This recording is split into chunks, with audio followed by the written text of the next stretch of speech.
Delhi Okhla barrage से 50,000 cusec पानी छोड़े जाने के बाद फरीदाबाद के निचले इलाके में लगातार पानी का जलस्तर खतरे के निशान से भी ऊपर आ चुका है। इसके चलते बसंतपुर इलाके में बने मकानों में पानी घुसना शुरू हो गया। अगले 72 घंटे में हालात और भी खराब होने वाले हैं, क्योंकि आज यमुनानगर हथनीकुंड बैराज से दिल्ली की तरफ से 1,16,000 क्यूसेक पानी डाइवर्ट कर दिया गया है, जो अगले 72 घंटे में दिल्ली से निकलते हुए फरीदाबाद पहुंचेगा। पहाड़ों पर हो रही बरसात के चलते कई नदियां उफान पर हैं। फरीदाबाद में हर साल जब भी यमुना नदी का जलस्तर बढ़ता है तो सबसे पहले बसंतपुर गांव में बाढ़ जैसे हालात पैदा हो जाते हैं, क्योंकि ये कॉलोनी यमुना की तलहटी में बसाई गई है। फिलहाल यहां पर प्रशासन ने लोगों को घर खाली करने के आदेश दिए हैं और जिला प्रशासन की टीम स्थिति पर नजर बनाए हुए है। जैसे कि कुछ पिछले दिनों से हम देख रहे हैं कि पानी की मात्रा जो यमुना नदी में है वो थोड़ी सी ज़्यादा हो रही है, परंतु इसमें घबराने की ऐसा कोई बात नहीं है। जैसा कि हमने देखा कि कल शाम को 4 बजे करीब हथनीकुंड बैराज से करीब 1,70,000 क्यूसेक पानी करीब 1 घंटे के लिए छोड़ा गया। उसके बाद में 1,25,000 के आसपास रहा कुछ घंटे और फिर अब 1 लाख के नीचे ही आ गया।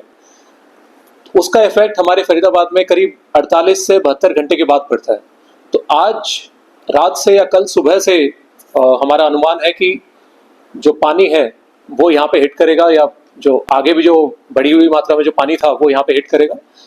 तो जो भी लोग हैं, चाहे बसंतपुर के हो गए या फिर जो आगे आने वाले गाँव के हो गए, चाहे लालपुर के हो गए या आगे अगर मैं कहूँ कि मंझावली के हो गए, छायसा के हो गए, मोहना तक हो गए, तो उन सभी लोगों को थोड़ा सा अलर्ट पे रहने की जरूरत है। और खास तौर पे रात में कृपया करके नदी के पास में बिल्कुल ना जाएं। और जो कोई भी अगर नदी के पास में अगर रहते हैं, जिनने अपने खेतों में घर बना रखे हैं, तो वहां पे स्टे ना करें, क्योंकि रात में हो सकता है कि पानी के स्तर थोड़ा सा बढ़ेगा।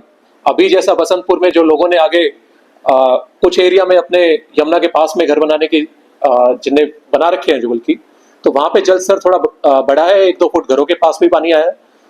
थोड़ा सा और बढ़ सकता है पानी, परंतु इतनी कोई घबराने की बात नहीं है। परंतु अलर्ट रहने की बात है सभी शहरवासियों से, और स्पेशली जो लोग यमुना के पास में रहते हैं उन सब से मेरा आग्रह है कृपया करके अलर्ट रहें और प्रशासन का सहयोग करें।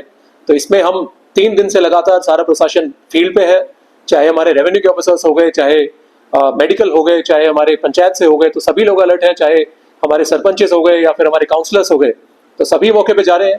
तो सभी ने सिचुएशन को अपने हाथों में लिया है। कोई भी अगर मैं कहूँ कि कोई भी जो अनहोनी है उसको रोकने के लिए, और इसमें हमें लोगों का सहयोग सबसे ज़्यादा चाहिए कि लोग कृपया करके अपने आप को या अपने रिलेटिव्स को वहाँ पे जाने से रोकें। और अगर किसी का घर पास में पड़ता है तो वो कृपया करके कुछ दिनों के लिए एक सेफ जगह वो एडमिनिस्ट्रेशन ने हमने चिन्हित भी कर रखी है, जो शेल्टर्स हैं हमने बना रखे हैं, वहाँ पे आपके चाहे खाने का हो या फिर दवाइयों का बंदोबस्त वहाँ पे रहेगा। तो हमने ड्यूटीज़ लगा दी हैं, चाहे SDMs की हो, चाहे हमारे जो पटवारी हैं या फिर तहसीलदार हैं या फिर ग्राम सचिव या जो हमारे सरपंच हैं, तो वो सारे टेक केयर कर रहे हैं कि कोई भी अगर जो है हमारे शहरवासी हैं या फिर गाँववासी हैं जिनको अगर कोई भी समस्या है तो उनकी निदान करने के लिए उनने वहाँ पे फैसिलिटीज मुहैया करवाई है। वधू सूट और साड़ी एक ऐसा शोरूम जहां मिलते हैं आपको बेहतरीन डिजाइनर कपड़े जो चर्चित हैं। अपने डिजाइनर सूट और साड़ी के लिए मथुरा शहर में शीघ्र पधारे। वधू सूट साड़ी और किड्स वियर कृष्णा नगर मंडी चौराहा मथुरा।